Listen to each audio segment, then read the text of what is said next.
আরে বড় লোকের বিটি লো, লম্বা লম্বা চুল, ভালো করে ঝাড়ু লাগাও, যাবে হাউসফুল। কোথায় যাচ্ছ? এটা বেরোচ্ছি, দরকার আছে। কি দরকার? সব কথা বলা তো কোনো প্রয়োজন দেখি না। আর কিছু ক্যাশের দরকার আছে, ছাড়ো তো। ক্যাশ? কত? 400-500 দাও। অত টাকা আমি কোথায় পাবো? কেন, আজ সকালে তো আইনদাদু সেক্রেটারি সে মাসে টাকা দিয়ে গেল, কল করে 500।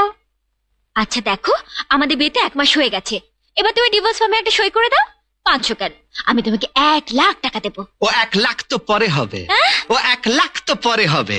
আজ তো আমার 500 চাই, আর আজ যদি 500 না পাই তাহলে ওই টানা টাট না না না না ডিভোর্স ফর্মে সই হবেন না। 500 পেলে হবে? ভেবে দেখবো। তাও ভেবে দেখবে? ও মা গো, আমি কার পাল্লায় পড়েছি মা? আমার পাল্লায় পড়েছো মা। এনো ধরো, সর্বস্ব নিয়ে এবার আমায় উদ্ধার করো, যাও। That's like a sweet sweet sweet girl. কি নোংরা লোক তুমি। আমি